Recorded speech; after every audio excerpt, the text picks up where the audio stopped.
I call the meeting of the San Juan Unified School District Board of Education to order. The closed session items on tonight's agenda are item 1, student expulsion in one case, Education Code Section 48918F. Item 2 is conference with legal counsel, existing litigation pursuant to Government Code Section 54956.9, subdivision D, paragraph 1, 2 cases. Magali Kincaid, Benito Juarez Neighborhood Association, Neighborhood Elections Now, Juani Negas, Catalina Flores, Damaris Canton versus the San Juan Unified School District, complaint for violation of the California Voting Rights Act, and in the alternative for violation of the Voting Rights Act of 1965 and the California Constitution, Sacramento Superior Court case number 34-2020-0028645, and Catalina Flores, Neighborhood Elections Now, petitioners versus San Juan Unified School District, Paula Viescas in her official capacity of board president, respondents verified petition for writ of mandate pursuant to the First Amendment, the California Constitution, the California Public Records Act, and the Ralph M. Brown Act, and complaint for declaratory and injunctive relief, Sacramento Superior Court case number 34-2021-8000-3644-CU-WM-GDS. Item 3, collective bargaining matters. Discussion with negotiator Jim Shoemake, Assistant Superintendent of Schools and Labor Relations regarding CSCA Chapter 127, General Operations Support, chauffeurs, Teamsters, Local Number 150, transportation, supervisors, teachers, and certificated supervisory units, and regarding non-represented groups, management, and confidential units, pursuant to Government Code Section 54957.6. And finally, 2 personnel matters pursuant to Government Code Section 54957, public employee appointment, employment, and evaluation of performance pursuant to Government Code Section 54957, subdivision B, paragraph 1, title certificated employee, and superintendent's evaluation. I am now looking around to see if we have any speaker cards or written comments on any of the closed session agenda items. We'll ask to hold just one moment. There are no individuals here in the room for public comment.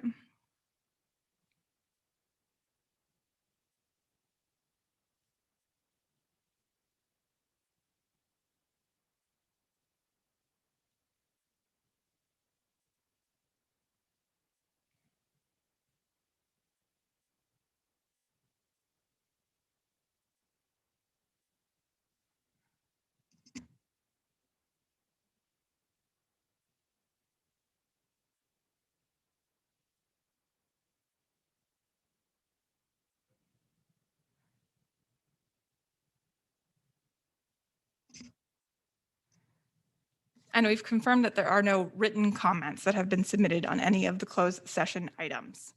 Seeing that there are no visitor comments for closed session items, we will now move into closed session and we will turn to open session at 6:30. I call the meeting of the San Juan Unified School District Board of Education to order.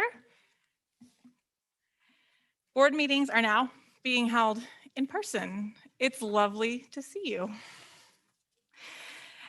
in the boardroom, at the district office, and the public is welcome to attend. Alternatively, the meeting may also be viewed on the district's YouTube channel where it is being live streamed. The meeting is being audio and video recorded, and the recording may capture sounds and images of those attending this meeting. The recording will be posted on the district website. At this moment, I please invite you to stand and join me in the Pledge of Allegiance.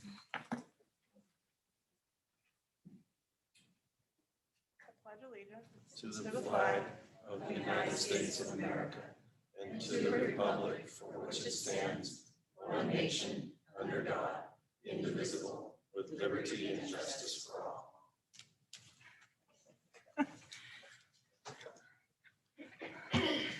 Good evening and welcome. I'm Paula Viescas, Board President. To my right is Dr. Michael McKibben, Board Vice President. To his right is Ms. Zima Creason, Board Clerk. To her right is Ms. Pam Costa and Mr. Saul Hernandez, board members.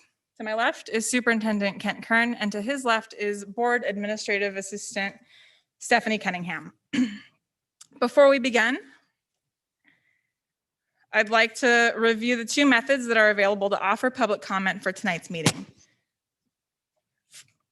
For those of you who are attending the board meeting in person and would like to offer a public comment, we ask that you please complete a speaker card that is available near the door, and you will be called on at the appropriate time during the agenda. So I'm just going to go ahead and point that out over in the back corner. That's where you can grab a speaker card.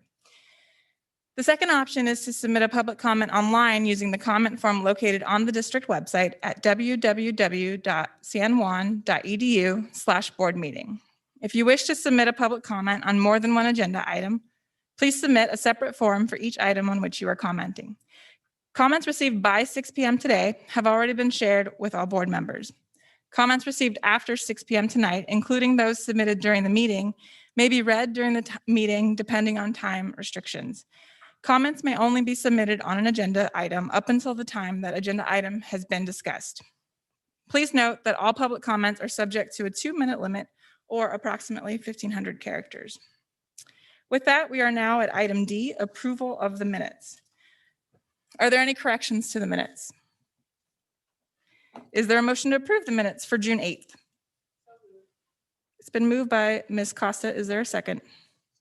Seconded by Dr. McKibben. All those in favor, please indicate by saying aye. Aye, that was unanimous. We are now at item E1, recognition of Deputy Superintendent Kent Stevens. Superintendent Kern. Thank you, President Villasquez and members of the board. We have an opportunity tonight to adopt a resolution recognizing Mr. Stevens for his work. And so I am going to read the resolution, and then I will allow the board to take action on this. And for those of you that aren't aware, this is Mr. Stevens will be retiring after, is it 11 or 12 years in our district, Ken? Almost 10, okay. Whereas Ken Stevens is retiring from the position of Deputy Superintendent, thus bringing to close a career as a business and school finance leader for K-12 and community college systems that spans nearly 30 years. And whereas Ken has worked at the San Juan Unified School District since 2011 as the Chief Financial Officer and Deputy Superintendent, and whereas Kent joined the district and provided the professional expertise needed to build a strong financial foundation, and whereas Ken has demonstrated true leadership and vision as part of the district's senior management team, and whereas Kent's sound financial acumen has resulted in positive budget certification since March 2014, and whereas Kent's knowledge of school financing has led to the advanced, refunding of general obligation bonds, resulting in significant savings for district taxpayers.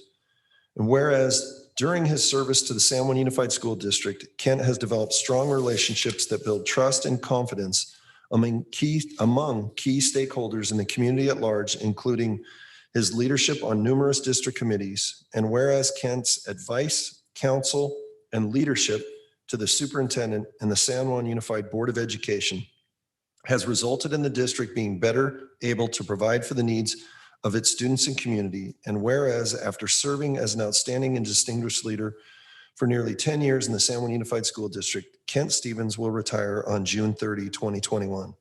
Now, therefore, be it resolved by the San Juan Unified School District Board of Education that we hereby express our sincerest appreciation to Kent Stevens for his service to the district, and we extend our heartfelt best wishes to Kent for good health and happiness in his retirement.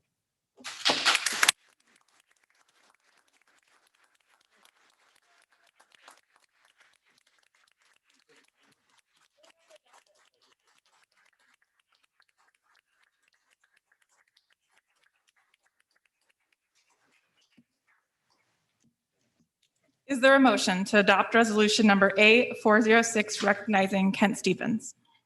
So moved. It's been moved by Dr. McKibben and seconded by Mr. Hernandez. All those in favor, please indicate by saying aye. Aye. That was unanimous.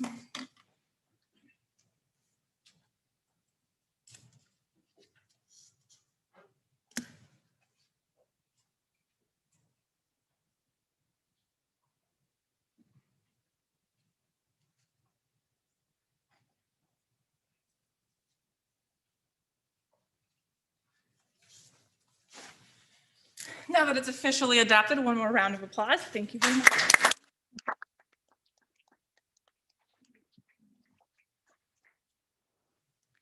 We are now at item E2, staff reports. Ms. Bassanelli.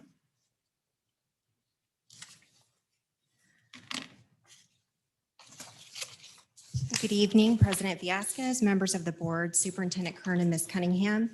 On behalf of the Division of Teaching and Learning, I would like to provide you with an update regarding our summer school program offerings.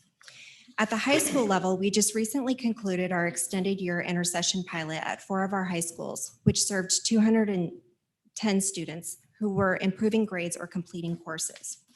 Our seat-based credit recovery started Monday, June 21st at each of our high schools with course offerings based on student need. So far, there's been a total of 1,300 students who are currently enrolled in this first session. Independent study also started on June 21st with approximately 2,400 students enrolled in our Apex courses. This is up from last year by almost 1,000 students. Students can work independently or meet with their teachers at Sunrise Tech Center Monday through Thursday from 8 to 2 p.m. Our math camp is scheduled to start mid-July with more than 250 students registered to participate in this program across 9 school sites. At the middle school level, our middle school high-interest summer school programs are off and running with over 50 enrichment-style courses being offered across 6 different locations. Roughly 500 students are enrolled in courses like rocket races, creative writing, coding, ceramics, and biology dissections. 45 district teachers and support staff are working to provide this diverse list of course offerings at a variety of locations, times, and dates to fit the schedules of our students and families. At the elementary level, elementary summer school sessions led by our teaching and administrative staff alongside community partners are up and running with most campuses hosting a program at their site. At the very few sites that do not have programs running on location due to construction or other circumstances, the staff have partnered with other sites or community programs to offer programs to our families and students. All programs offered at school sites were built upon the empathy gathering at the site level that was conducted to help determine need and interest within each school community. And our programs range in focus from science to reading and writing, visual and performing arts, and physical fitness and athletics. Some of the community partners working with our summer school programs include FEA Nature Center, local recreation and park districts, Sacramento Area Youth Speaks, Cypher Hip Hop, and B Street Theater. Within special education, our extended year offering is continuing. This is, there's a variety of extended year programs serving students who have moderate to severe, mild to moderate, or transitional needs. These programs are 4 hours in length and are at 10 different locations. To date, we have a little more than 475 students participating in in-person programs and about 190 students participating in a distance learning program. The distance learning program is being implemented in response to parent and student requests. In addition, we have service providers also in place that are offering services such as speech, adaptive PE, et cetera, per their IEP. We are also providing a reading enrichment program titled Sunday, and this is to interested students and families who are either participating in in-person or distance learning program through the extended year program. Currently, we have 52 students participating in that. In addition to the programs I previously described, the Office of Student Learning Assistance is also implementing several summer school options. Camp Invention currently has 981 students enrolled at 2 middle schools and 7 elementary schools. We have a newcomer and long-term English learner program serving 372 students at Marilyn High School. Our K-1 Boost programs are being implemented across 17 elementary sites serving 478 students. Camp Kinder is scheduled to start July 26th and will run through August 5th at 5 of our locations, and we currently have 150 students enrolled. In addition to these program offerings, the Office of Student Learning Assistance also facilitated the distribution of 1,700 early literacy kits to existing transitional kindergarten and kindergarten students at all of our Title I schools. This year has been a heavy lift as we expanded programs exponentially with one-time funding. I'd like to thank the variety of departments, staff, and community partners who came together to make summer learning experience possible for students. Myself, as well as other members of our teaching and learning staff, are available to answer any questions you may have. Thank you, Ms. Bassanelli. Do any of my colleagues have questions at this time? Ms. Creason. I'm already a hot mic. Thank you for the report. I really appreciate it. And it's great to hear so many kids are taking up the offerings. So a couple of questions. Can kids still sign up or is registration closed? They can still sign up. The seat-based credit recovery is participation-based, so that would be one exception where they couldn't sign up for session 1. They'd have to wait for session 2.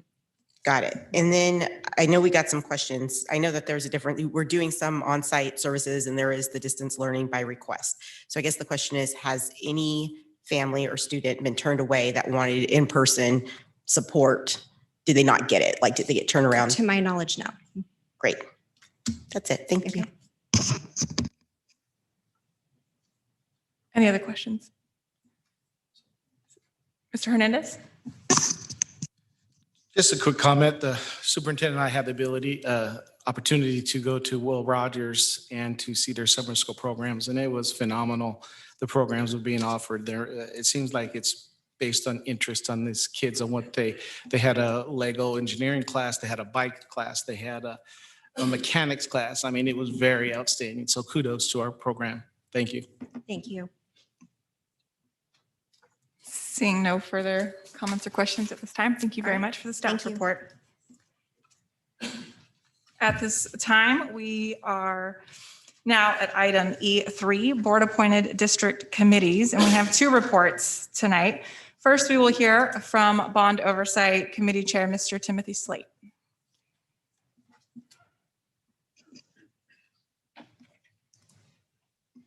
Good evening, San Juan School Board. I must say I'm happy to be giving this in person rather than Zoom. Okay, so the introduction, in accordance with the Education Code, Section 15278B, San Juan Unified School District's Citizens Bond Oversight Committee, or BOC, provides oversight to the district regarding the appropriate and legal use of Proposition 39 bond dollars. The BOC currently consists of 8 members, including PTA, senior and business representatives, and community at large. It is intended to inform the public regarding the expenditure of Measure J, Measure N, and Measure P bonds. Based on when they were approved, these 3 bonds represent over $1 million of bond principal that district taxpayers will be paying off for decades. It is crucial that BOC members be diligent in providing oversight.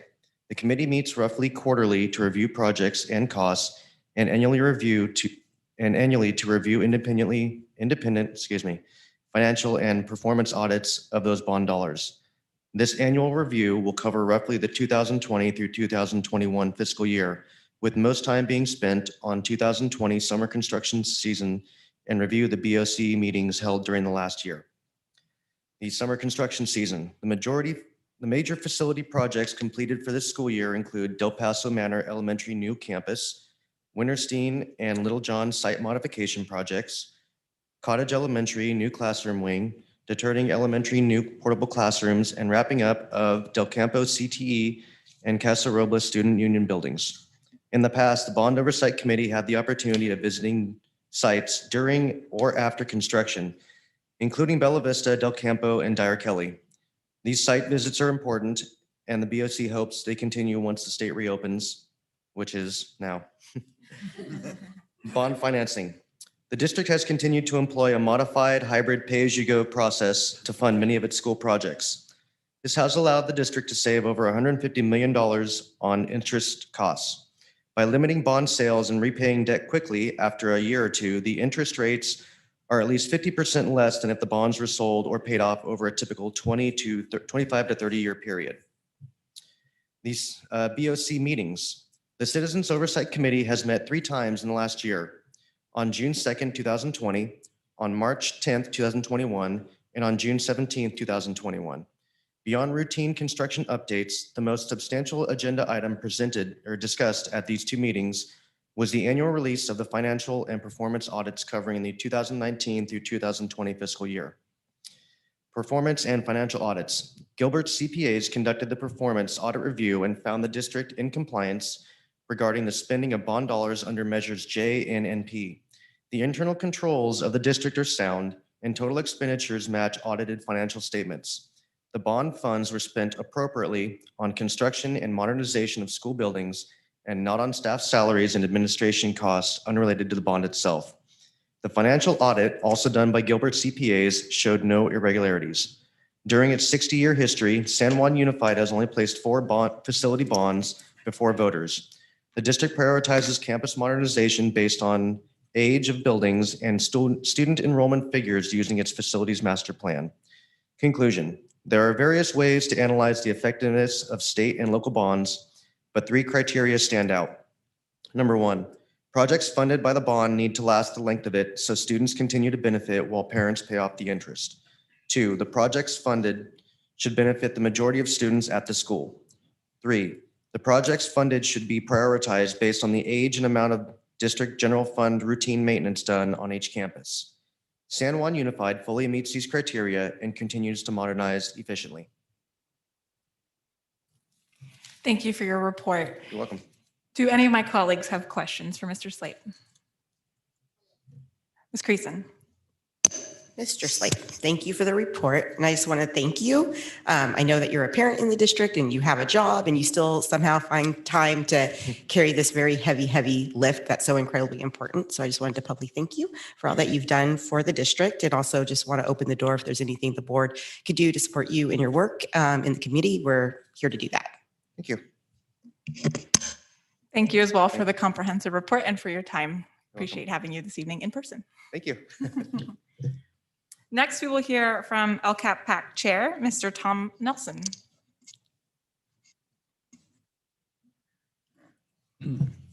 Thank you. Good evening, President Viasquez, board members, Superintendent Kern, and Ms. Cunningham. My name is Tom Nelson. I'm chair of your LCAP Parent Advisory Committee. I spoke with our student chairperson, Kenan, and Del Campo graduate this afternoon. He just returned from Hawaii and has an Eagle Scout project to work on, so he won't be attending tonight. He did want me to convey that he concurs with the statements I will be making. At this last regularly scheduled Board of Education meeting for the 2020-2021 academic year, I'd like to take the opportunity to recognize and thank some of the people who have contributed to our work on LCAP. First, we thank our advisory committee assistant chair, Heather Gonzalez. Heather pours her heart and soul into serving our most disadvantaged families. I also want to thank our student leadership chair, Kenan. Kenan really helped to bring the student voice and perspective to our meetings.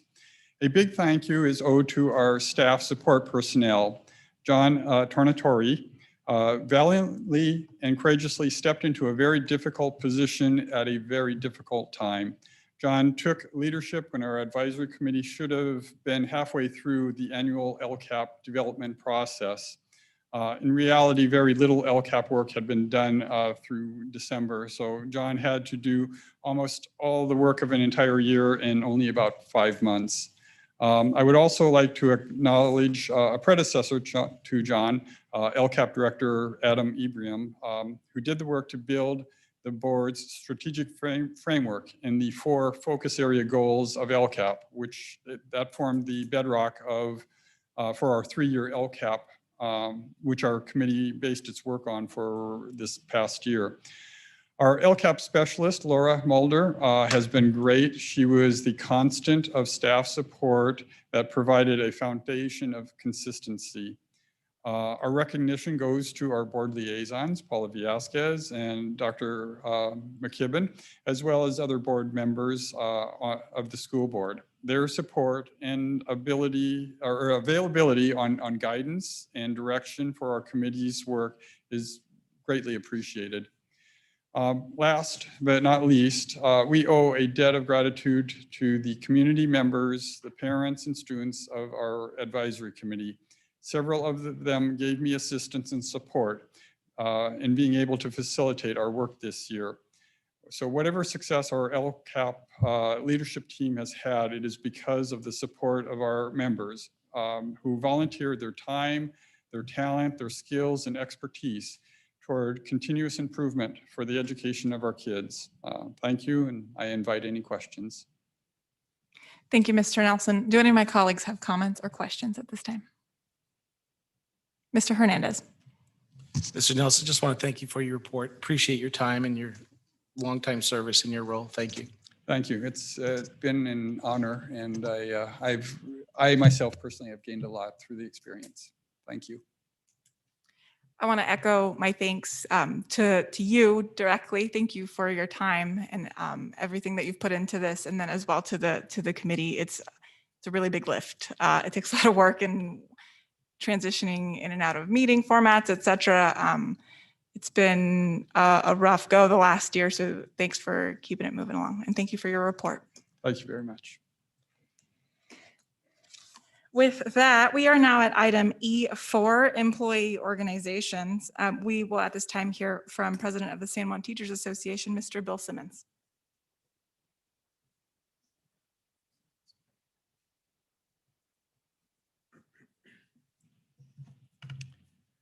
Members of the board, Superintendent Kern, I'm Bill Simmons, President of the San Juan Teachers Association. And I'm here tonight to thank you for your willingness to listen, collaborate with, and continue to work with the teachers, counselors, teacher librarians, speech language pathologists, nurses, and social workers who serve in San Juan from infant toddler through adult ed to create the best learning environments for our students. We have not always agreed on the how, but we have always been on the same page as to the why. Why we do what we do is simply to provide the best education possible for the students of San Juan. I am proud of the creative work that we have done over the many years of my service. For example, the system of professional growth, which has received national and international recognition for its focus on deepening professional practice and encouraging collaboration to ensure student progress. The practitioners of San Juan also appreciate that the board and staff have been focused on the needs of the community and students when rebuilding our schools. Dyer Kelly, Greer, and Del Paso Manor needed new facilities, but so many of our school sites are old and could use rebuilding. In many districts around the state, most school boards would not have allowed the rebuilding in such a small area of the district for political reasons. I respect that the district staff and this board did not allow politics to control those decisions, but listened to the voices of practitioners and the community regarding the needs of our students. As I move on to the next stage of my life, I'm not here to say goodbye, but to pass the torch to my younger colleagues. My family has lived in the district for over 42 years, and I have been an active parent, community member, and employee for many of those years. I will continue to live in the district and will be active in supporting the students and staff of San Juan, because this district is the heart of what makes our community such a great place to live. Thank you. Thank you, Mr. Simmons. Do any of my colleagues have any comments or questions at this time? Ms. Creason? I believe that's our last report we're going to get from you, Mr. Simmons. No? As president of the Teachers Association. I love the disclaimer. Well, I just want to acknowledge that. That's a huge deal. And I know that you've poured your heart into this district for many, many, many, many years as a parent, as an educator. So just want to thank you. Ms. Costa? I actually gave my speech to you board meeting early, but would like to say again, thank you for all you did on behalf of the students of San Juan.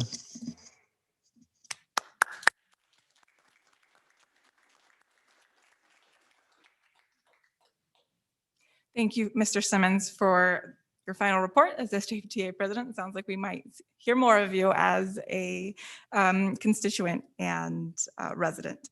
We, at that, are now at item E5, and I see no further, I'm just confirming, no cards for other district organizations at this time. So then we are at item E6, closed session expulsion actions. Ms. Creason. The board voted unanimously to accept a hearing panel's recommendation of one suspended expulsion in case number S04. Also, the board has completed its evaluation of Superintendent Kern for the 2021 school year, and the board voted unanimously to give him a positive evaluation. Based on the positive evaluation, Superintendent Kern will receive the benefit identified in his employment contract. And with that, we are at item F, visitor comments. We do have speaker cards for visitor comments.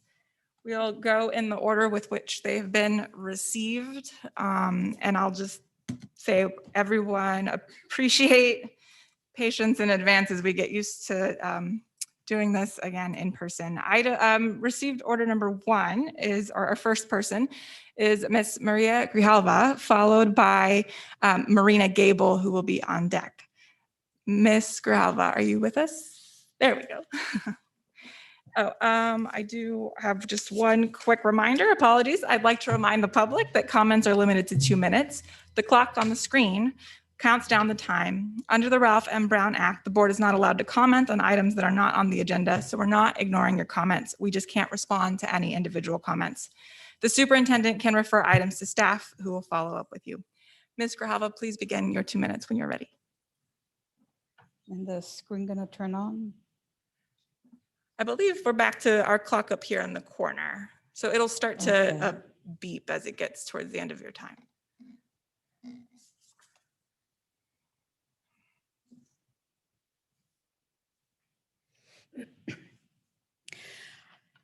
I wanted to repeat my request for the hybrid board meetings that would include in-person and Zoom under a special request under the ADA that I had made earlier. And so in addition to that, the other reason for that request is because of the need for public participation to the underserved and the especially right now because we're doing the public outreach under the CBRA. And it is being viewed by everybody, especially the parents and everyone that's trying to switch to district elections or neighborhood elections.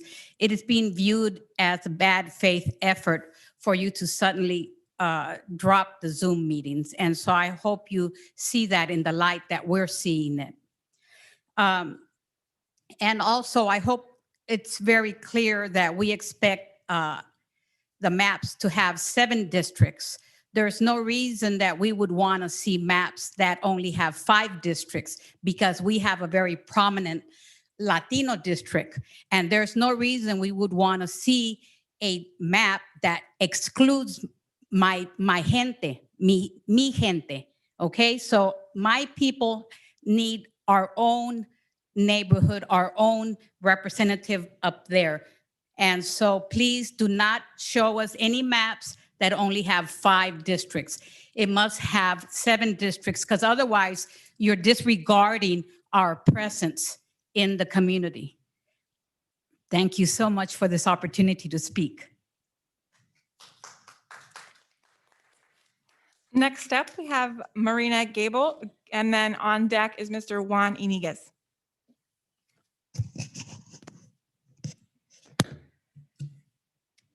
Hello, I'd like to thank the San Juan Community Action Network for undertaking the task to get this district broken down into 7 parts.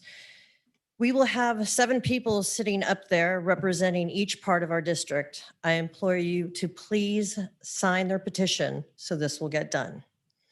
I would like to take the rest of my time to thank,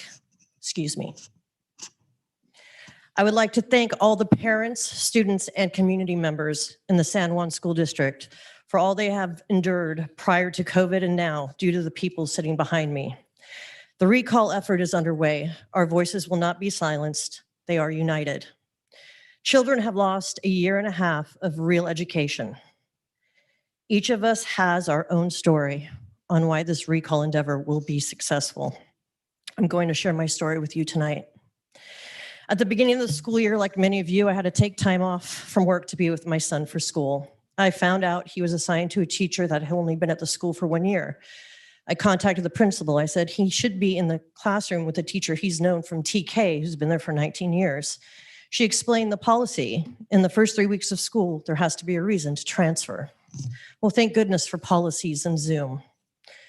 For I now had full access into the classroom and everything my son was exposed to by his teacher, and I had my reason. In the first week, my son's teacher exposed him to critical race theory, racism, gender stereotyping, and suicide. Mind you, he's 10 and in the 5th grade. Yes, I had a meeting with the principal, the teacher, the head of the equity department. Transfer my son, please. I said, you will transfer my son to the better teacher. He was transferred by 2 p.m. the next day. My son is now in weekly counseling sessions. Why do we have to go through such drastic measures for this district to do what is right for our children? We cannot call Thank you, Ms. CPS Gable. on our That's school district the balance of that your 2 has minutes. abused our children. We have to make this right on our own. My reason for the recall. Ms. Gable, that's the conclusion of your 2 minutes. Thank you, Ms. Gable. Next up, we have Mr. Juan Iniguez, and then on deck, we have Ms. Katie Reed. And that's where my list for this agenda item ends. So if anybody has additional comments at this time, please go fill out the card. Mr. Juan Iniguez, please begin your 2 minutes when you're ready. Good evening. Thank you for letting me speak tonight. I just wanted to echo the congratulations and the thanks to Kent Stevens for his great work as our CFO. I've had the opportunity to work with him. I've worked with many other CFOs. He's one of the best. I wish you well in your future endeavors. My roots are deep in this district. My family moved to Carmichael in 1968. My 3 siblings, myself, my 2 daughters, and a niece graduated from the district. I have participated in 3 district advisory committees and chaired 2. I have also participated in 2 district-wide search committees. I've retired from a career in higher education policy administration. This board gives lip service to community input, but repeatedly stifles it. This meeting, and likely the special meetings related to neighborhood or by-district elections, will be in person. Provisions have not been made for Zoom access. The pandemic is not over. You are forcing parents, guardians, and community members to attend in person when many of them, or the vast majority of their children, have not been vaccinated. Zoom access works for extremely busy community members with disabilities, families, and jobs. At the last board meeting, one of your board members insultingly indicated that she wanted to get to the bottom of who the parents were who cared about neighborhood elections. Yes, we have parents in our coalition as well as other community members. Interestingly, 4 of the 5 board members today are not parents with current students. When I was asked by board members, including one on the current board, to serve on the various district-wide committees, I was not denied participation because I simply did not have a current child enrolled in the district. By trade, I deeply care about education. As a homeowner and taxpayer, I pay to keep this district afloat. As an engaged citizen, I know that if our schools fail, as many are now, our communities will deteriorate. I also know that my property value will diminish. I urge you to make Zoom. Thank you, Mr. Iniguez. That's the end of your 2 minutes. Thank you for joining us. We next have Katie Reed, followed by Magali Kincaid. And I'll just, one quick reminder as Ms. Reed approaches, that's the end of my listed visitor comments for this particular agenda item. So if you'd like to make comment, please visit the back table there. Ms. Reed, please begin your 2 minutes when you're ready. Superintendent Kern, Board, I'm Katie Reed, Secretary of the Board of Directors of the San Juan Parents Association. I am gratefully speaking to you in person tonight as I find in person everything more effective. Our district's actions again leave me puzzled. While supporting employee attendance at in-person retirement parties and eliminating remote public comment in this meeting, we're continuing to offer hybrid summer school for credit recovery and grade improvement. This unprecedented need for summer school is specifically because of distance and hybrid learning failures. It's nonsensical to offer the cause as the cure. The explanations I received were both conflicting and concerning for a district representing itself as zealous advocates for in-person learning. BV has fully online math courses because a willing teacher could not be found. CASA can't accommodate a lunch session for summer school students. They have large open grass and are handing out district meals already. What steps are being taken so that lunch accommodations can be made in August and willing teachers can be found? I continue to hear we can't when we should be saying this is how we will do it.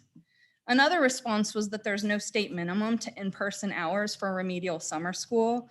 Support such as one-on-one teacher time, small group instruction, and tutoring are being offered remotely in the afternoon, even in in-person summer school courses.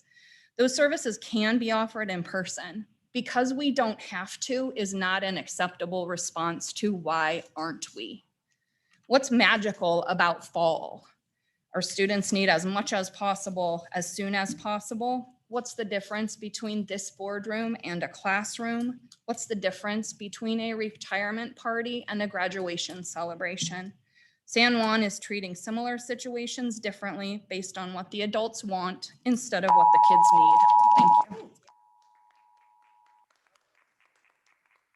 Thank you, Ms. Reed. Next up, we have Magali Kincaid.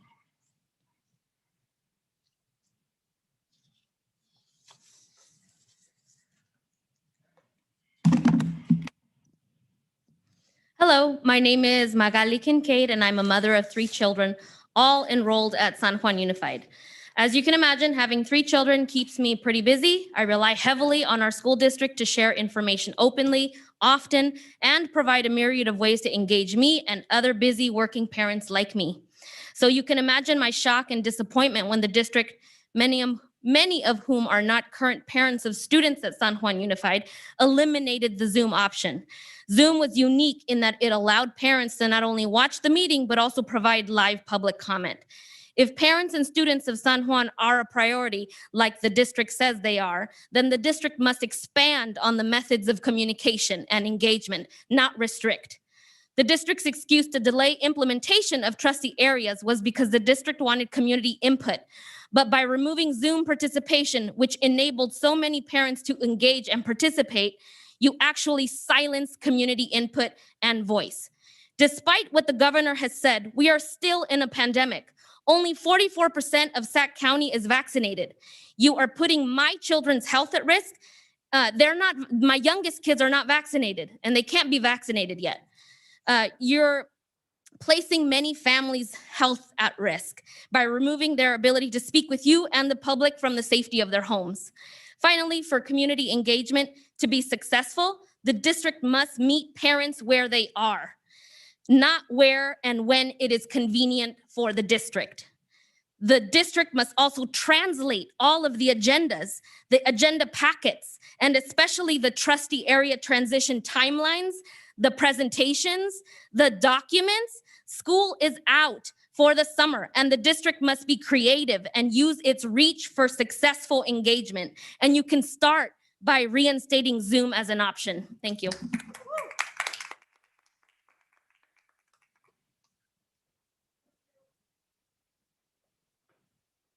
There we go. I see no further requests for in-person comments. We do have a few written comments that were submitted. Is it the will of the board that the written comments be read at this time? Mr. Allen, will you please read through the written submitted comments? Certainly, President Villescaz, we have one comment or general public comment that has been submitted at this time. It comes from Amber B., who writes, I would like to know if the board is going to take equitable action to protect the most at-risk students under the direction of former Principal Ginter, who has fostered a culture of hate and racism and been promoted to the Director of Enrollment and Student Services. This is unacceptable. He should be demoted or removed from the district. This is an example of how trust is broken in communities of color where we are looking to you to protect our kids. That is all of the written comments for this item. There are others for other agenda items, and we will read them when we get to them. So with that, we are at item G, the consent calendar. We want to confirm we do not have any speaker cards or written comments on this item. Do any board members wish to remove any items from the consent calendar? Seeing none, is there a motion to approve items G1 through G15? It's been moved by Ms. Creason. Is there a second? seconded by Ms. Costa. All those in favor, please indicate by saying aye. Aye, that was unanimous. With that, we are at the front of our business items. So we will begin with item I1, Local Control and Accountability Plan. Ms. Bassinelli.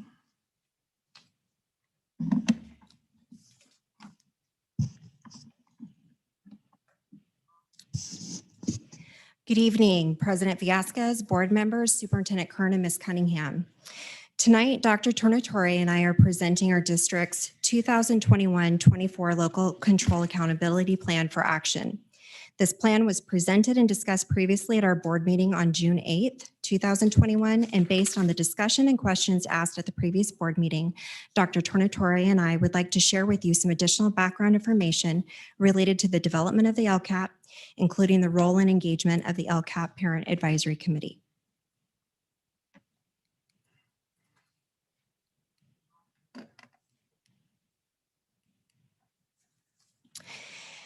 As discussed at our previous board meeting, the COVID-19 pandemic altered our usual process and timeline related to the development of the LCAP. Pre-pandemic, beginning in September 2019, we engaged in strategic planning, identifying our mission, shared values, and focus areas, which provided a frame for our LCAP goals, actions, and services. Strategic planning efforts in January 2020, following our strategic planning efforts in January 2020, we began our work to draft our 3-year LCAP. As the pandemic took hold in our state, the governor removed the requirement for the LCAP for the 2021 school year through Senate Bill 98 and established the Learning Continuity and Attendance Plan. The Learning Continuity and Attendance Plan memorialized the planning process that was already underway for the 2020-21 school year and included descriptions of how we were addressing gaps in learning, conducting meaningful stakeholder engagement, maintaining transparency, and addressing the needs of unduplicated students, students with unique needs, and students experiencing homelessness. The Learning Continuity and Attendance Plan was discussed and approved during our September 2020 board meetings. In January 2021, we were able to resume our LCAP planning process. This planning process overlapped with the development of the Expanded Learning Opportunity Grant Plan, which was discussed and approved during last month's board meetings. Education Code sections 52059.5 through 52077 provide guidance and direction as it relates to the local control accountability plans and the statewide system of support. Specifically, it defines what should be included within the district's LCAP plan and annual updates, the process and timelines, and the expectation around stakeholder engagement and transparency. Because of the suspension of our LCAP planning timeline as a result of the pandemic, and in response to the questions and discussion of the board at our previous meeting, we wanted to take a moment to review the section of the Education Code and the LCAP Parent Advisory Committee bylaws that specifically relate to stakeholder engagement.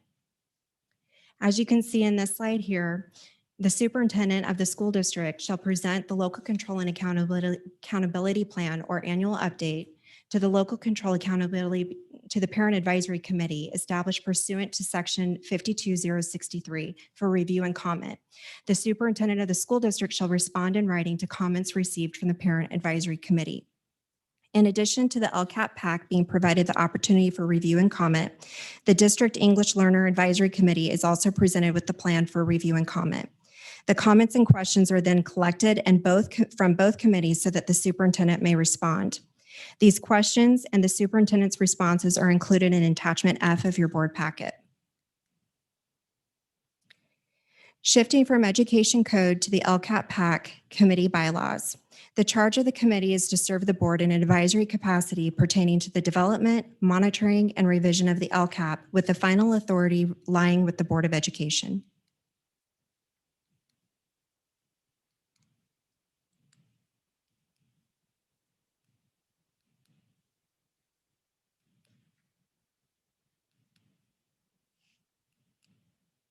Joseph, could you get me to slide 5, please? Thank you. The function of the LCAP PAC is to review relevant data and evidence, collect input from stakeholders, and develop recommendations related to LCAP revisions. In implementing the charge and functions, the committee shall review and make recommendations to the board regarding alignment of proposal LCAP goals, actions, and services with the strategic plan and board priorities, proposed actions, services, and resource allocations designed to address LCAP goals, and evidence of progress related to state and local priorities for targeted populations.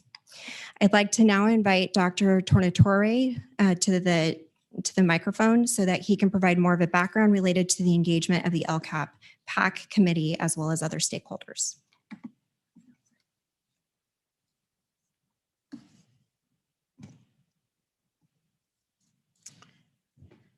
Good evening, President Villescaz, members of the board, Superintendent Kern, and Ms. Cunningham.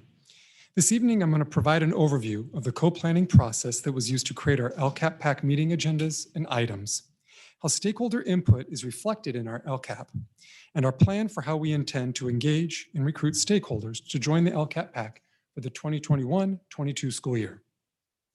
I'd like to begin by providing an overview of the co-planning process that was used to create our LCAP PAC meeting agendas. Prior to each LCAP PAC meeting, a planning meeting was held with our co-chairs. A typical planning meeting included time for us to reflect on the previous meeting, make adjustments based on what we learned, co-create new agenda items by sharing and building on each other's ideas, as well as ground our work in our LCAP values and norms. Through this process, we created our LCAP PAC meeting agendas together. In addition to our reoccurring operational agenda items, we also included items that allowed us to establish and reflect on our LCAP norms and values, engage in community building and meeting debrief activities, and review, discuss, and provide input that informed the LCAP. Just as a clarifying note, our LCAP PAC student co-chair, Kenan Kakovich, was elected at the April 8th LCAP PAC meeting and therefore only attended the May 3rd co-planning meeting.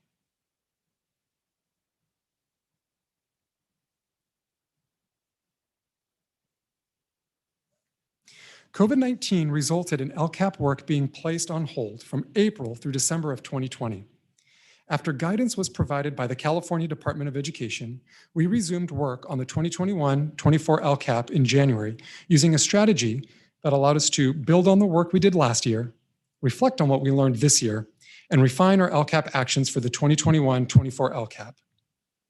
Listed here are the dates of our LCAP PAC meetings beginning in January of 2021, along with the LCAP-related agenda items that included reviewing student data, collecting LCAP PAC stakeholder input, identifying overarching themes from the input that was provided, creating considerations that incorporated input from all stakeholder groups, as well as LCAP PAC considerations developed in March of 2020, reviewing the LCAP draft summary, which we also reviewed with our District English Learner Advisory Committee and Curriculum and Standards Committee as well, asking and submitting questions regarding the LCAP, and reviewing superintendent responses to those questions. As a team, we were purposeful in creating activities that allowed PAC members to connect and engage with one another. An example of the activities we used to engage our PAC members included breakout room discussions in small groups, large group discussions, and affinity mapping to bring our individual voices into one collective voice. The considerations provided by the LCAP PAC, along with input provided from stakeholder groups across our district, was then used to create, revise, and align actions to our LCAP goals. Of the 79 LCAP PAC considerations, 75 are reflected in our LCAP actions. This means that 94% of the considerations provided by the LCAP PAC are reflected in our LCAP actions. The LCAP, however, is intended to reflect the voice of our larger San Juan community, not the voice of one or two groups. For that reason, we engaged 24 stakeholder groups and conducted over 50 listening sessions. Some key themes that emerged across stakeholder groups included stakeholder voice and engagement, mental health supports, differentiated academic and social emotional supports, inclusive environments and relationship building, and college and career and life skills. Within these 5 larger themes, 92 sub-themes were identified, and 91 of these sub-themes are reflected in our LCAP actions.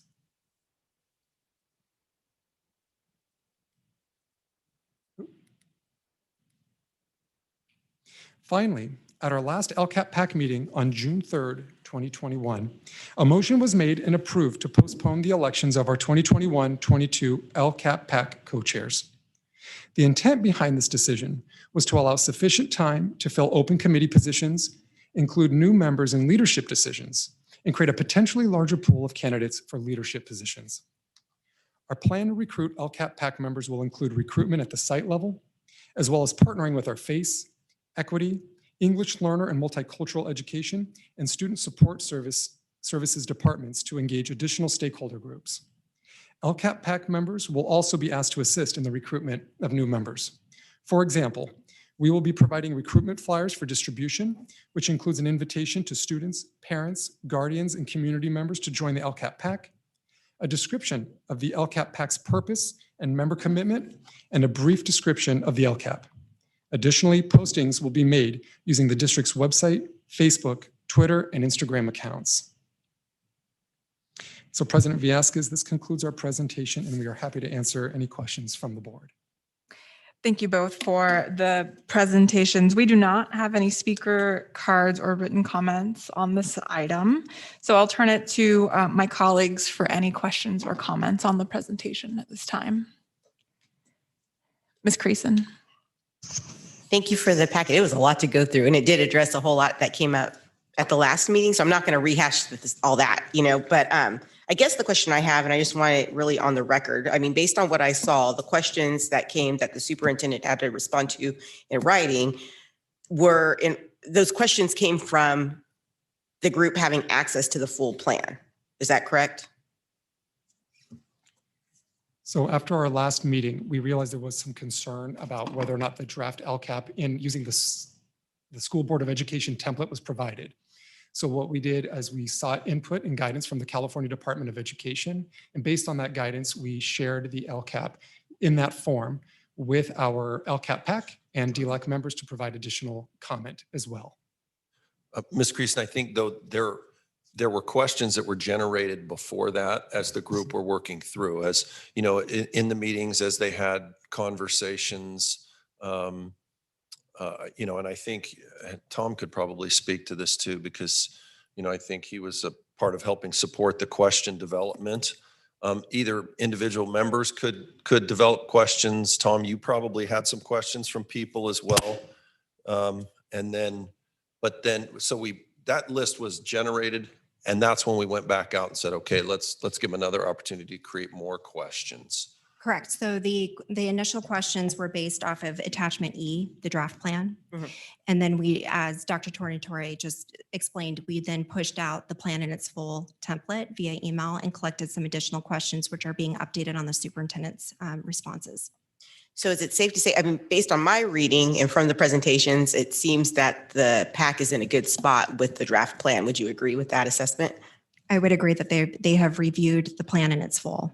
Mm-hmm. How do they feel about it? Like, are there concerns? The concerns are really reflected in the comments that you'll see in the superintendent's responses. And so like some of the concerns that came forward were questions around counselors. And so you could see that we responded to that in the comments. So by looking at the comments, that really reflects the thinking and any concerns from the PAC, but we have not received concerns from the community regarding the plan, if that's directly your question. Yeah, and I wasn't articulating well, so thank you. And I think, Ms. Creason, again, when you kind of listed the number of interests, it was 94%, was it 72 of 75 of the PAC's interests are in the plan. And then that's just the PAC. There's others groups as well that we heard from when we went out to all of those various listening groups. And we want to continue to do that in the future, reaching out to those groups. So I don't know if my numbers were correct or not.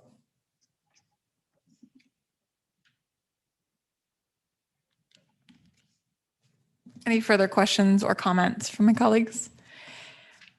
Dr. McKibben.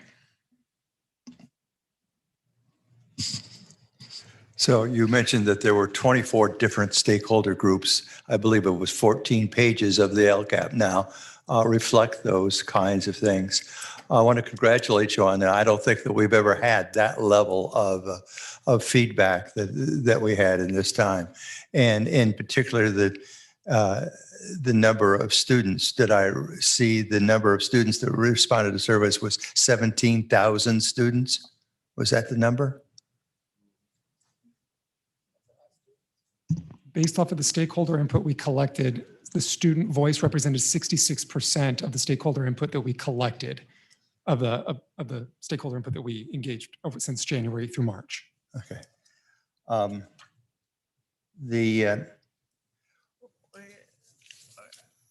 going to go into the weeds a little bit because I apologize this because I missed it, 2 weeks ago, but there was a number on one of the things on page 97 of the report in that related to the McKinney-Vento students, the homeless students.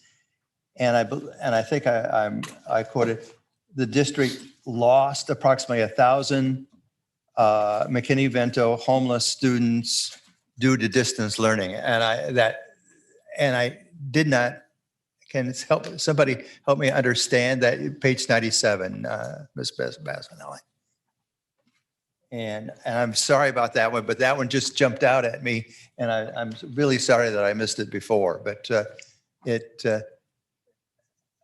can't decide whether it's in the wording or whether it's my inability to understand.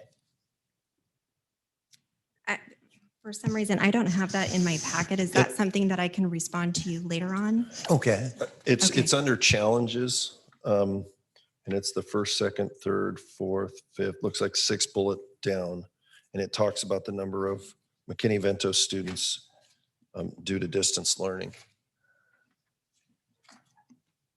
We may need to gather some more specifics to respond to that. It just kind of jumped out on me because I hadn't seen that before, and I just missed it. And it sounds like something we ought to be paying attention to.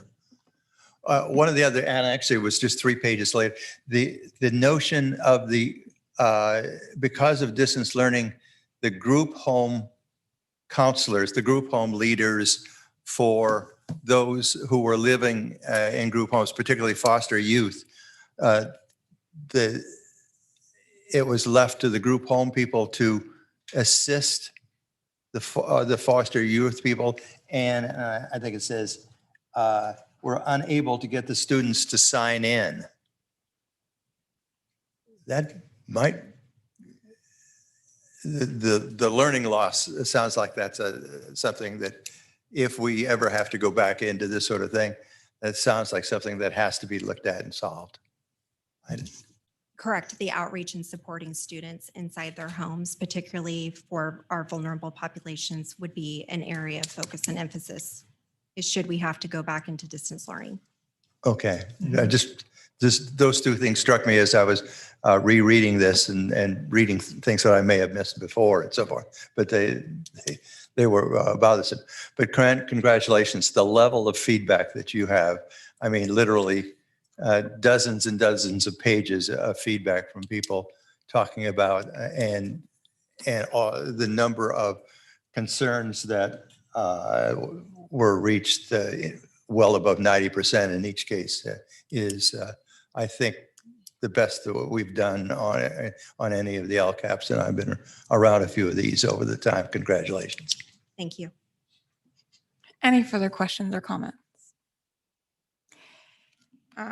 So just as a reminder, so this was an item at the last board meeting, a discussion item, and tonight it is an action item. And at the risk of being slightly repetitive from my comments at the last meeting, I just also want to point out the LCAP itself has seen the template itself has seen many iterations. And then of course, we've got this plan, we've got the extended learning opportunities plan. There's a lot of plans happening this year. So I just want to applaud the work that went into trying to merge all of those in a really, really short timeline. And that being said, it's a plan on paper. I'll call out just one more time, kind of the number of sections here, where it says, district did not meet its targets, et cetera. So there's always work to do, and I can appreciate Absolutely. that. But thank you for bringing it forward. Thank you as well to the LCAP PAC for all of their work. And at this time, I will check back in with my colleagues. Is there a motion to approve the revisions to the 2021-2024 Local Control and Accountability Plan? It's been moved by Ms. Costa. Is there a second? It's been seconded by Dr. McKibben. All those in favor, please indicate by saying aye. Aye. That was unanimous. Thank you. We are now at item I2, Choices Charter School Local Control and Accountability Plan. Ms. Flagler.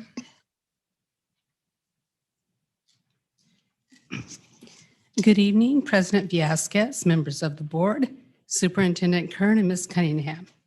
The superintendent is recommending that the board approve the revisions to the San Juan Choices Charter School 21-24 LCAP. Director of Choices Charter School, Mr. Tony Otto, is here to answer any questions that you may have. Thank you.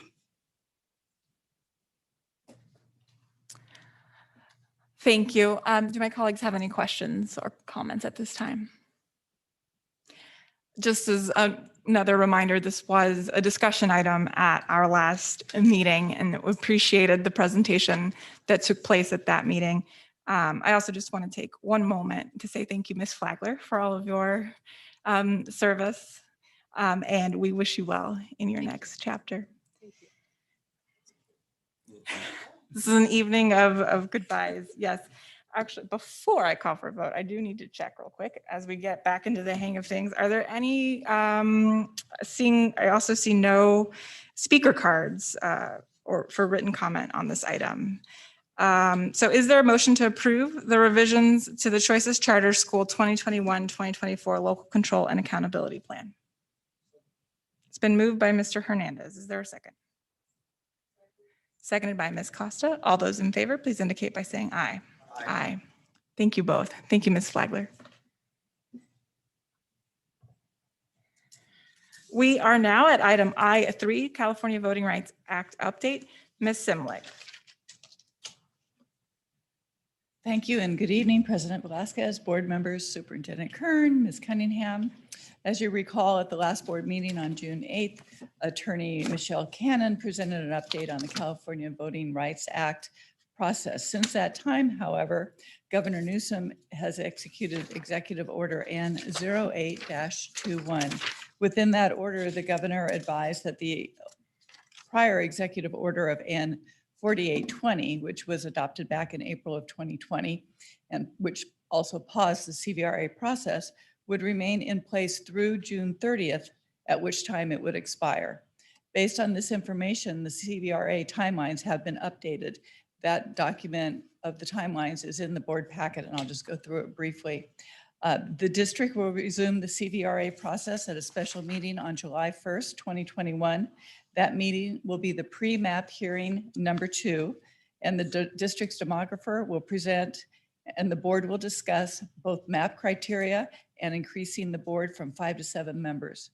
It is expected that at that meeting, the board will adopt a resolution clarifying the criteria the demographer will consider when preparing draft maps. After that meeting, the demographer will prepare at least one and more likely several maps based on the criteria identified by the board, which will be published no later than July 6th by the district. The district will then hold a second special meeting on July 13th, which will be the map review public hearing number 1. And the demographer will also present at that board meeting regarding the proposed maps. Over the next week after that July 13th meeting, the demographer will modify the maps if changes were requested by the board at the July 13th meeting. If revised, the district will publish at least one revised map no later than July 20th. The district will also hold community meetings on 2 days in July to gather community input on the proposed trustee maps and the proposal to increase the board from 5 to 7 members. The district will hold a final special board meeting on July 27th, which will be a public hearing for the second map review. It is anticipated that the board will vote on an approved map and also adopt a resolution which initiates a proposal to the Sacramento County Committee for the adoption of by-trustee area elections. The next day, the final map will be submitted to the county committee for hearing, which must occur no later than August 10th, 2021. So those are the basics on the new timelines. I can ask her any questions you might have. Ms. Simlick, I want to provide a little bit more detail as well. Trent, the dates of the two community events are proposed to be, do you have the? Tentatively set for the 20th and 22nd. So the 20th and the 22nd. So that would be after that, the map hearing. So the community would be able to provide input. We are looking at holding those at each of those nights or afternoon evenings. We would have 3 locations throughout the district so that we could reach across the district, make it convenient. And we have 3 there at each of those nights. There's a different location, correct, Trent? So we would be at a total of 6 locations. Oh, no, we're going to use a district office for Three locations each night, plus a 4th online. plus a 4th online virtual component. So there really will be 4 meetings on each of those times. And we, like I said, we try to spread it out. So if you live on the eastern or western part of the district, you'll have a community event that would be closer to you. What we're hoping to do is have really the presentation that occurs from the 13th for consistency's sake. So that presentation that the board gets on the 13th, if we're able to record that, and then at those community meetings, start with that presentation so that no matter where you are, you've gotten the same presentation on either of those nights. And then we will have some facilitators that will really work with the members of the community who are there to gather that type of feedback. And then ultimately we would provide, I think we're even going to try and find ways to provide the feedback that we received online, but then ultimately that would be shared back with the board prior to the board taking any action. So that's a little bit more detail on that community gathering that we're going to work through as well. Thank you both for the presentation of the item. We do have a speaker card on this item. And so at this moment, I would like to invite Katie Reed to come join us. And I'd like to remind the public that comments are limited to 2 minutes per speaker, and the clock on the wall there will count down the time. Please begin your 2 minutes when you're ready. Good evening again, Superintendent Kern, Board, Ms. Cunningham. I introduced myself previously. My name is Katie Reed. I'm here tonight as the Secretary of the Board of Directors of the San Juan Parents Association, but I'm also the mother of 3 elementary and secondary students in our district and a San Juan Unified School District alum myself. Quite simply, I'm also just interested in the California Voting Rights Act in general as an attorney by trade. The San Juan Parents Association fully supports the transition to by-trustee elections before the next election and an increase of our board to 7 board members, as both of those support our organization's goal of providing a meaningful voice to our district parents. Thank you. Thank you, Ms. Reed. Do any board members have questions or comments at this time? Mr. Hernandez. Mr. Kern, I love the fact that we're reaching out, to the various communities, but my question is, how will each community know what the other's community input was? Have we thought about that? You understand what I'm saying? Yeah, the feedback that we've received. I think what we've talked about is finding a way to really put that feedback online in some manner based on those, based on the community input sessions. So really having a place where folks can go to see that. So that's kind of where we're thinking now. We're open to other thoughts or ideas the board has as well. Trent, anything more to add on that?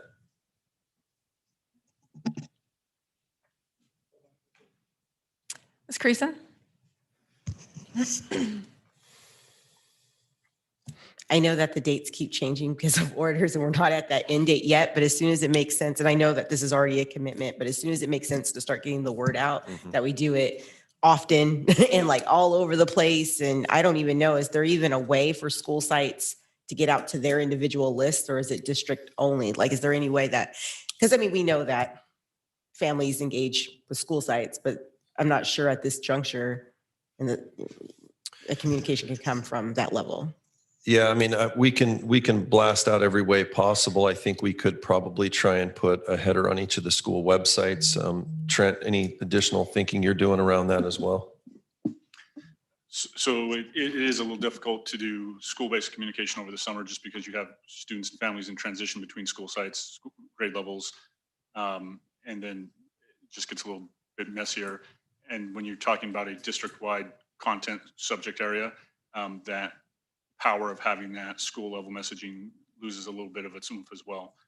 But certainly, as Superintendent Kern's alluding to, the plan that we're putting into place does utilize all of our assets at the school sites. So to the degree we can, those school sites that have summer programs in place, reaching out with families there, as well as those district level messaging tools. So the school websites, district website, our calling system, media outreach, all of those tools that we have available will be used. So just an idea that I had, and then I'm going to follow up with, is it against the Brand Act for us to send ideas your way, or does that have to happen in public session? Like as we come up with good ideas or hear good ideas from community, how to get the word out? I think you can reach out and share your thoughts I'm looking on at that. Linda. Yeah. It's like, Yeah. And Okay. just call me, or if we really, even if you hear ideas from community members, we want to do what we can to get folks out. We do know it is challenging during this time of the year. That's not optimal. But we are where we are in terms of really where the time frame is when the governor clearly stated that executive order ends, and we have a time frame where we're working through the process.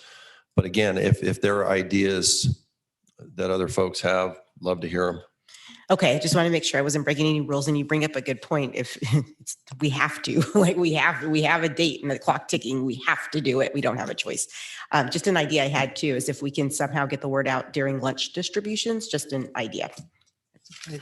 Yeah, I think we could really do some things. Even I know at times at schools, we've kind of done the sandwich board idea of community events. We could be proactive in putting some of those things up prior to the events taking place at our schools that have summer school. We've got a lot of sites with summer programs going on. We have more students doing summer programs than we've probably ever had. So that's an opportunity. I'm going to go to Ms. Costa next and then Dr. McKibben. Do we know what time the meetings will start, Mr. Kern? We've talked about trying to keep them consistent with board meeting times. Right. And really just because 6:30 probably works better even with people's work schedules if they're working until 5 or 5:30ish or 5 and they need to go home.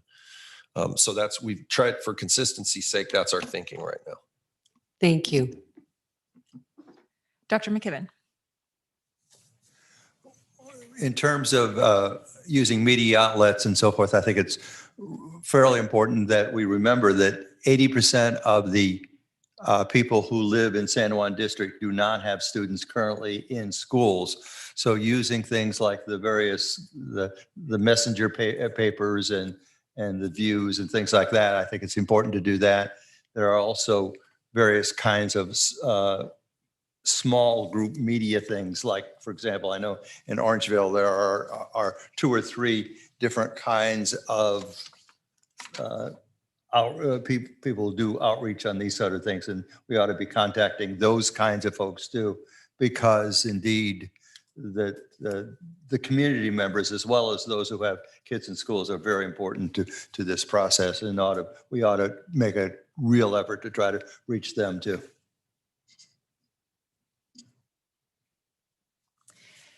Thank you all for the comments. Thank you, Ms. Simlick and Superintendent Kern for the presentation. And I will just also add, and I've shared this in conversations, but I'll say it here as well. This is the biggest shift in governance in a really long time. So I think we all have an interest. I venture to say, since we became a unified school district. So we all have an interest in making sure that the word is spread wide and far.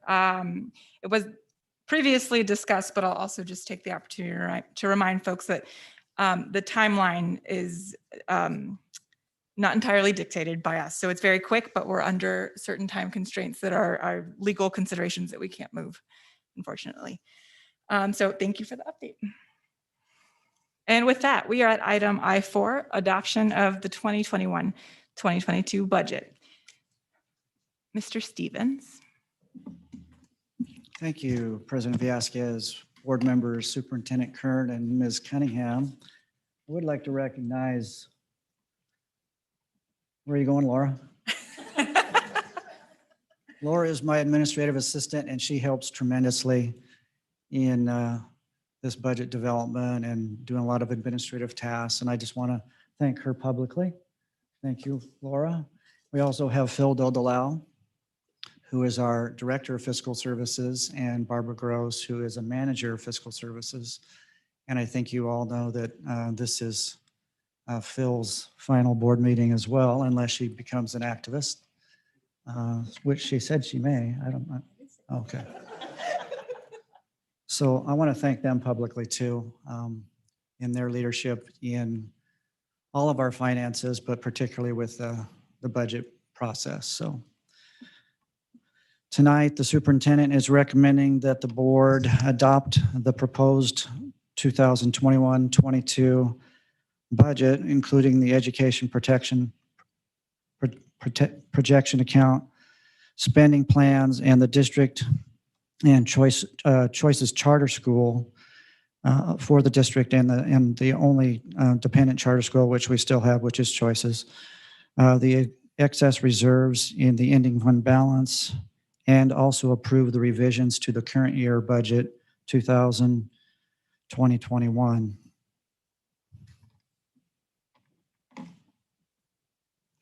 Before we move on, there was a request for a recognition and round of applause. We tried to jump in, but you kind of kept rolling, Mr. Stevens. But thank you very much to you and your fiscal services team as well.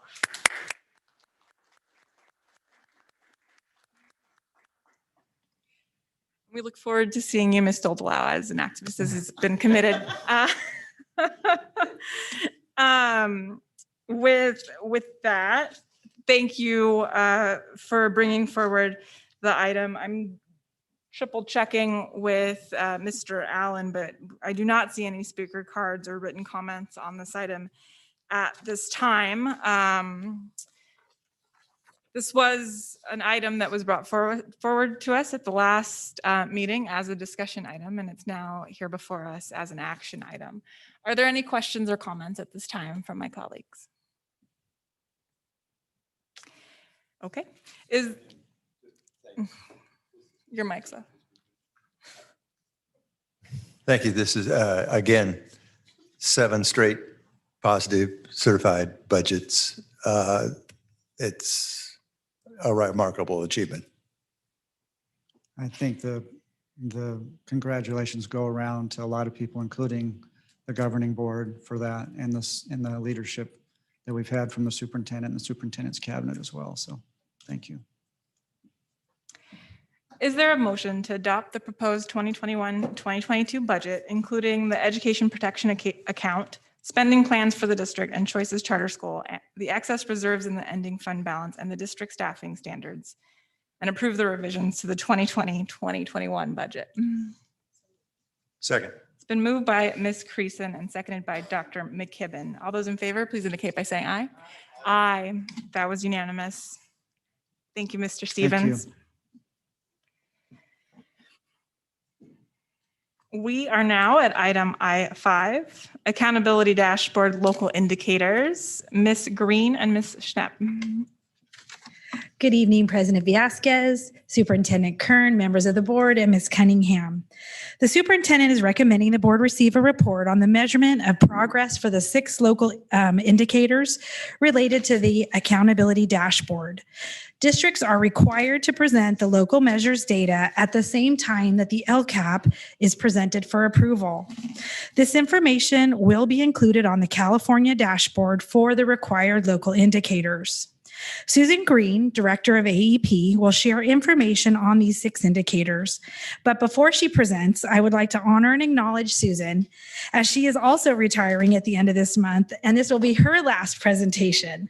Susan has supported our district for over 20 years, and her ability to create meaning out of complex information and share it with a wide variety of audiences is an amazing gift that she has. And at heart, she truly is a teacher, and you see that with every one of her presentations. So I just want to honor and thank her for her work and support in our district. And at this time, I would like to invite Susan Green to share this information with you. Thank you. As you might remember from previous board meetings, let's see if I can get this to work. Make it go.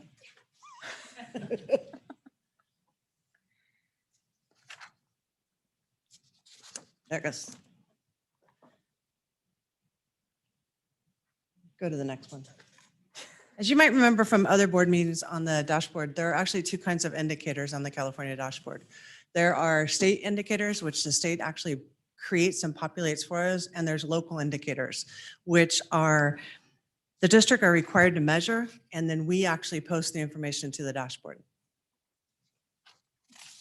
As Kristen said, they local indicators, you'll actually remember, we used to bring to the board in November. The state changed the process and now says we need to bring them at the board meeting where the LCAP is adopted.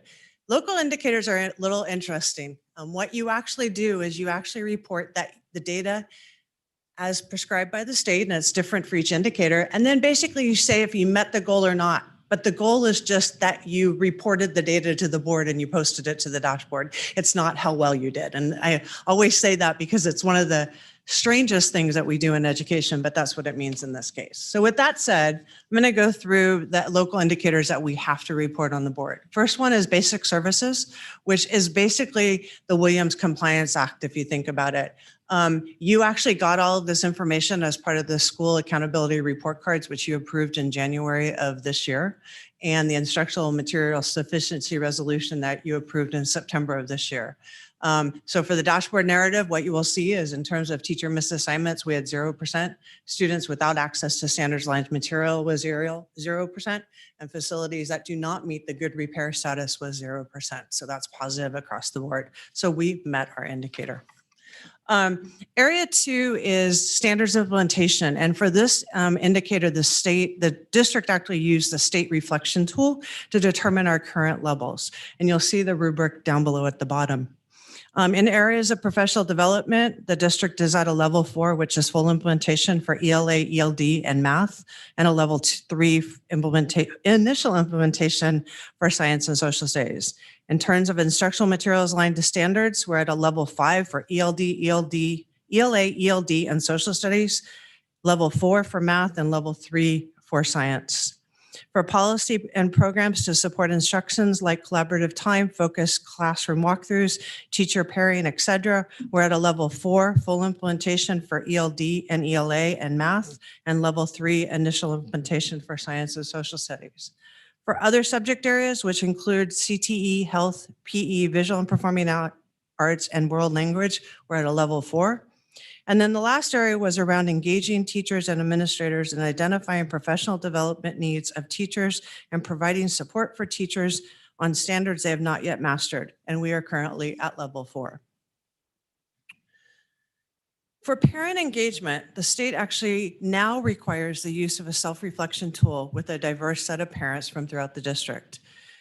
The district this year conducted a review using the self-reflection tool for priority 3 in April of 2021 with a group of diverse parents and community members who represented a variety of current groups, including representatives from the LCAP PAC, DLAC, CAC, the Special Education and Community Advisory Committee, and the American Indian Education PAC. The Family and Community Engagement Department and Equity Division conducted outreach as well to connect with additional stakeholder groups.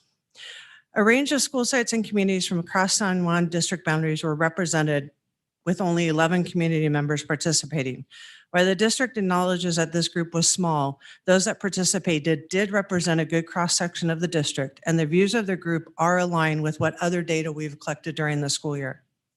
In terms of building relationships, all areas were identified as initial implementation except for the LAA progress in supporting staff to learn about students' families, strengths, cultures, languages, and goals for children. At this point, we're at a beginning implementation for that. In terms of building partnerships for student outcomes, all areas are identified as a level 2, which was beginning development. And for seeking input for decision-making, all areas were at level 3, which was an initial implementation, except for the LEA progress on providing opportunities to have families, teachers, principals, and district administrators work together to plan, design, and implement and evaluate family engagement activities at the school and district level where the rating was 2, beginning development. These ratings were very similar to what we got in September of 2019, which was the last time we did this. And we have to remember that we were in the middle of the COVID pandemic when we did this. So I think that explains a lot of what we've seen. Hopefully next year we'll see some changes there.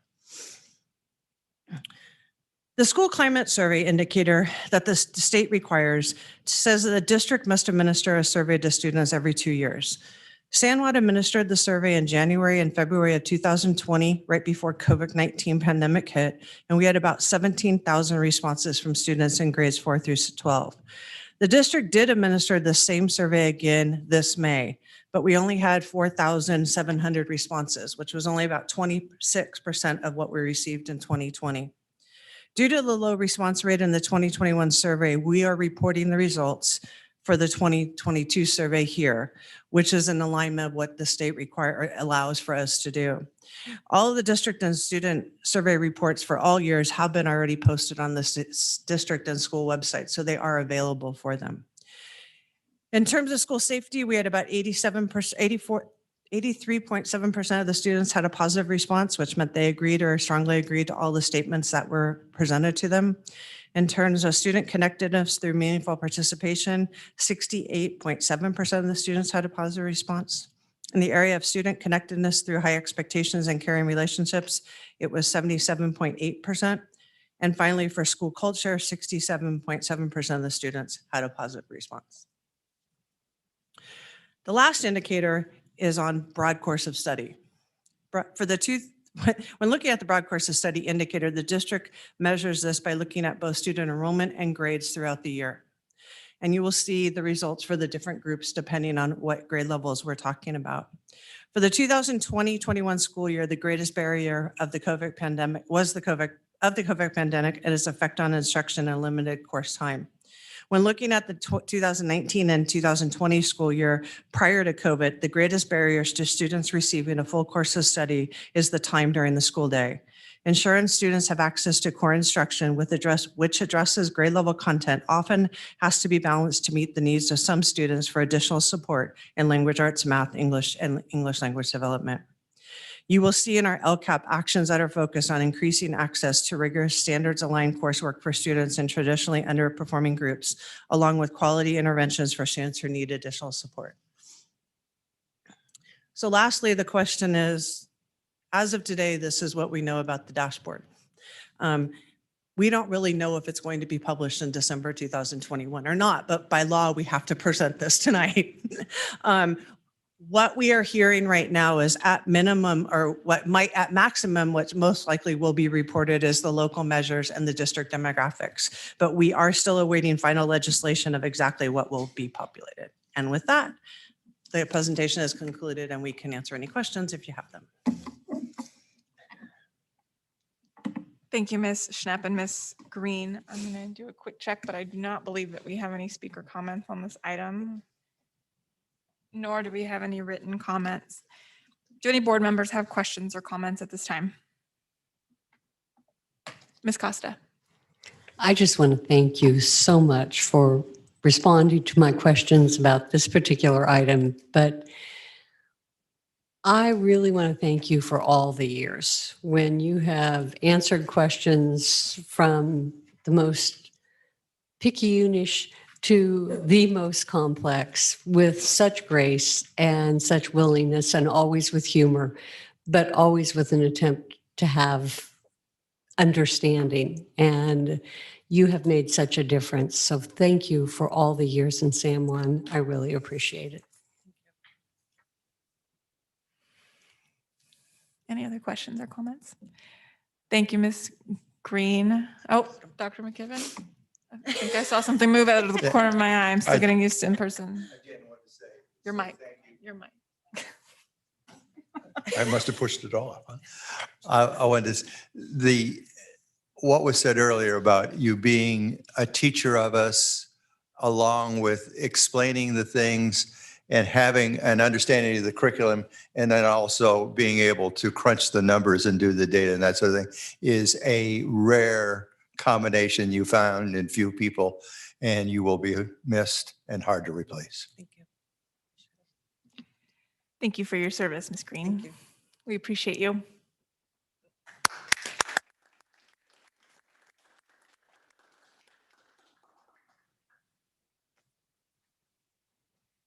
We are at item I6, Choices Charter School Accountability Dashboard, Local Indicators. Ms. Flagler. Good evening. It's always nice to follow Ms. Green because she gives background on everything. The superintendent is recommending that the board receive a report on San Juan Choices Charter Schools measurement of progress for the 6 local indicators related to the state accountability dashboard. And Mr. Odo is here as Directors of Choices Charter School to present the report. Thank you.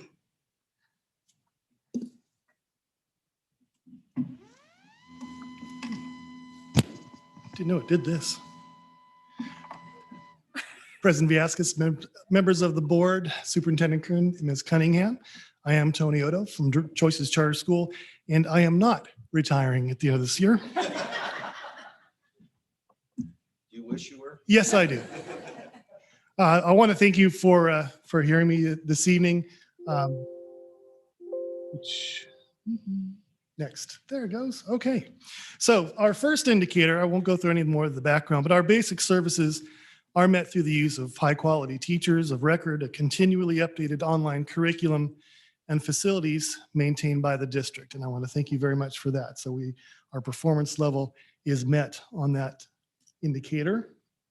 Our priority 2 indicator, standards implementation across all curriculum areas continues to improve or maintain at a high level through continuous updates, both by staff and curriculum providers. As personnel changes occur, a combination of experienced veterans and newly schooled novice teachers work together to make sure our curriculum is aligned to our standards.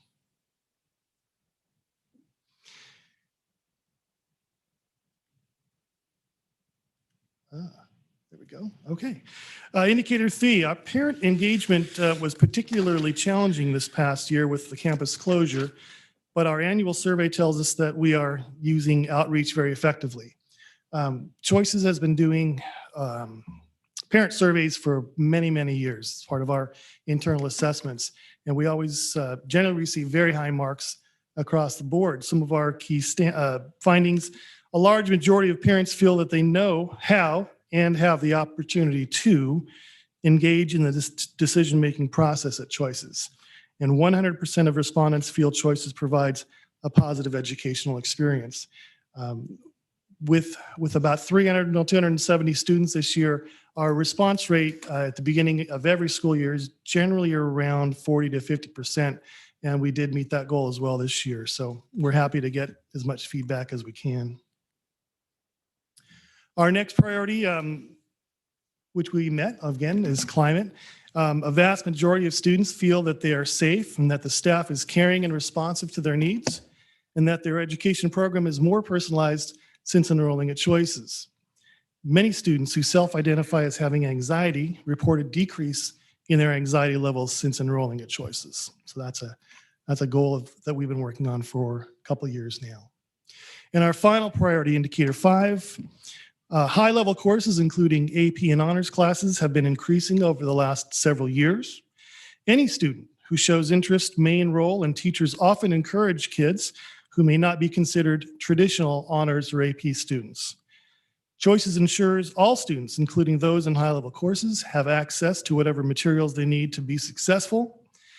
And lastly, courses recently added include AP Computer Science courses, a Business and Finance CTE pathway, robotics, and drone aviation. And with that, I'm happy to answer any questions you might have about our local indicators. Thank you, Mr. Odo. Thank you as well for sticking around. Just broadly. We do not have any speaker cards or written comments on this item at this time. Do any of my colleagues have questions or comments on this item at this time? All right. Seeing none, thank you very much for the report. Thank you both. With that, we are at item I7, our COVID-19 update. Superintendent Kern. Thank you, President Vasquez, members of the board, community members. I'm actually hopeful this is the last time I have to give a COVID update. Yeah, well, it would be nice. But there's not a whole lot of change to make. And I know we're going to read a public comment here in just a second. And we received some other ones before the board meeting about the issue of masks. And I'll speak a little bit to really where we are with that. You'll see, not all of us up here have masks on right now or in the audience. With the new Cal OSHA guidance that came out and the governor's executive order on that, it has really changed the requirement of masks in the workplace. But there are still some very clear guidance at the school levels, and we put that out. So just to share, currently at a school level during our summer program, all students and adults are expected to wear masks in school. Whether you're vaccinated or not. That's the guidance that we're required to follow as of today. Again, we don't get to make up the guidance on masks. We haven't during this entire time. We have to follow the guidance really that comes from CDPH. What we are hearing is that the CDC, and Trent has been following this closely, likely will be making some changes related to schools on the guidance. And what we are also hearing is once that guidance comes out, that CDPH will follow it shortly afterwards. So it is likely that we will have clear guidance related to the fall in the coming weeks prior to the start of the school year.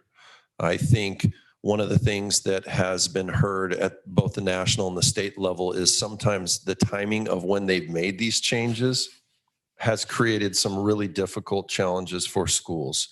So, and for, we're not a year-round school, but like I'm close with the superintendent in Elk Grove, and Chris reminds people all the time, their new year starts up in the middle of July, and there are others as well. So that guidance needs to come out in time for the start of school years. So we expect that soon. Again, whatever the guidance is, we will be required to follow that guidance. And so I think really once we get that new guidance, we will communicate that out broadly to the community. Trent, anything you want to add on top of that? Okay. Any questions or comments from the board? I'll take those. Q&A in just one moment. We do have one written comment on this item. Mr. Allen, do you mind taking that one on? Certainly, President Vasquez. Our comment comes from Robert Nelson, who writes, "Good evening, and thank you for taking my comments. I strongly urge the San Juan School District Board to not require our students to wear masks in classrooms this fall. COVID-19 has been a deadly disease for most of the last year and a half. However, the incidence of children and teenagers getting it and passing it along have been far less. And today, the chances of a K-12 grader, for example, getting this virus is virtually non-existent. You have a better chance of winning tomorrow night's lottery twice than you are of getting this virus. Both of my kids have graduated from San Juan schools, but I have a granddaughter that attends one of your schools. Forcing kids to wear masks now is both inhumane and wholly unnecessary. Thank you." Do any board members have questions or comments at this time? All right, thank you for the update. With that, we are at item I8, tentative agreement with the San Juan Teachers Association. Mr. Shoemake.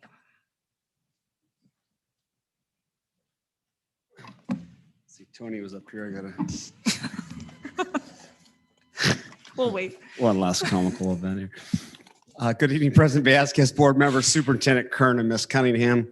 I'm here tonight to present the superintendent's recommendation that the board approve the tentative agreement between the San Juan Teachers Association and the San Juan Unified School District. This agreement was ratified by 96.8% of the voting SJTA members. I also wanted to apologize that exhibits F1 and D4 were not included in the packet. And Ms. Cunningham, thank you so much for getting those to the board. As noted in the SJTA tentative agreement, both the adult ed and early childhood education salary schedules are proposed to increase by 2%, which was reflected in the attachments you were provided.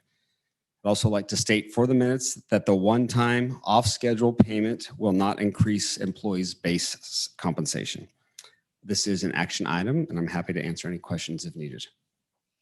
Thank you, Mr. Shoemake. We do not have any speaker cards or written comments on this item at this time. Do any board members have questions or comments?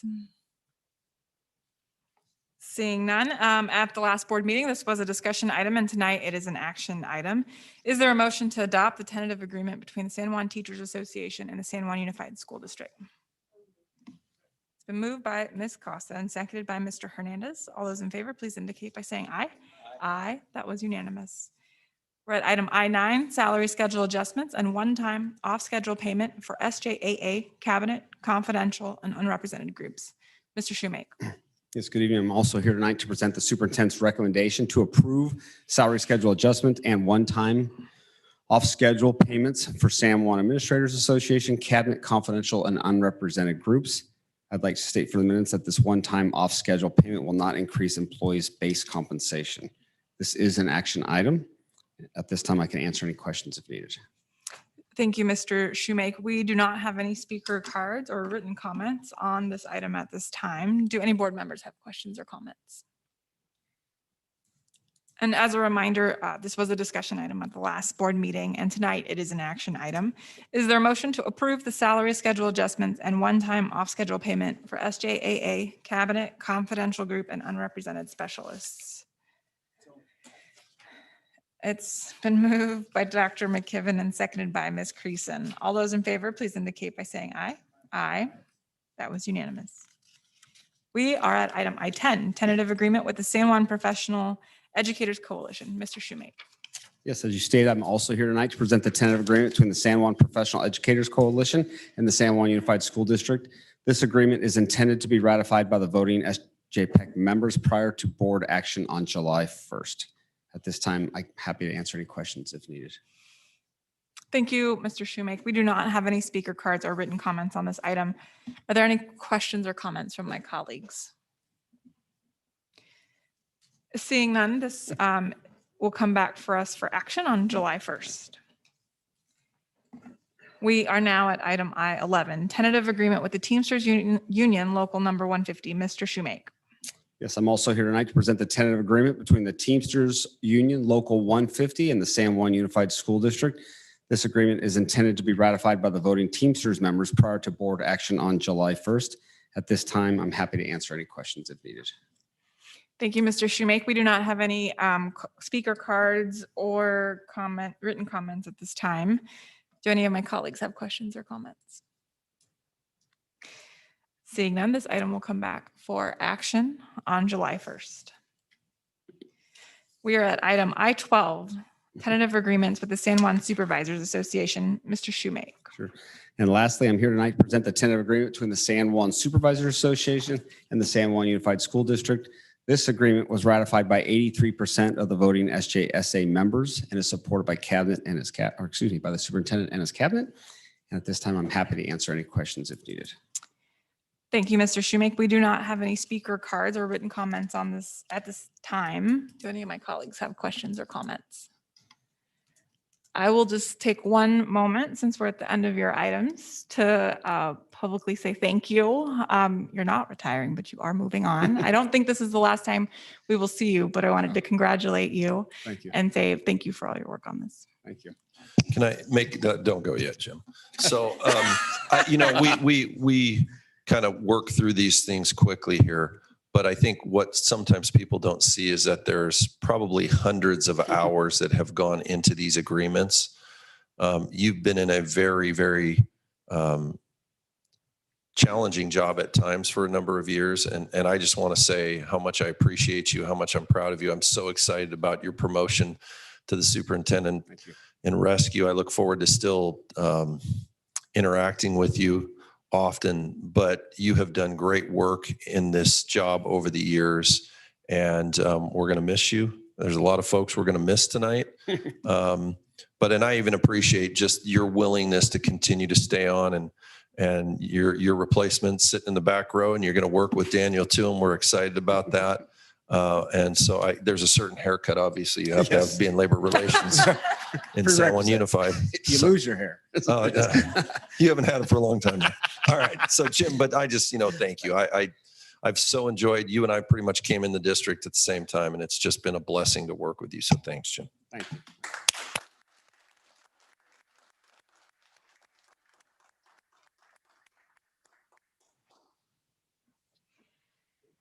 This item will come back for action on July 1st. I think that rounds out our goodbyes for the meeting, but I just want to say thank you to each and every one of you that are taking on next chapters. You've been an important part of our family and you will be missed. We are at item J, board reports. Are there any board reports at this time? Dr. McKibben. Just wanted to mention that I think it's now been a week or so ago that I was at Target 7 o'clock in the morning watching a group called Kids Helping Kids distribute the scholarship money they had made in this pandemic year to, I believe it was 25 students. Each of them got a $300 gift card for these young people going off to college, and some of them bought pillows, some of them bought pens. It was really fascinating study to see what they also received a very nice computer to go along with that $300 gift card. And I just want to say that this is a example of the students that we have in this community, and it was really heartrending. And one of those was the person that was recognized by Tom Nelson and Kennan was there and watching this thing happen. And it's, you see really good kids. Thank you, Dr. McKibben. Any other board reports? Well, as was discussed on future agenda items, Kay, as was discussed earlier at the meeting, we'll be seeing a lot of each other in July, and we invite public participation at those meetings as well. Do any board members wish to add any items to the future agenda? Okay, we are at item L, visitor comments. I'm doing a quick check. We do not have any speaker cards or written comments at this time, and we do not need to return to closed session, so we are adjourned. Thank you.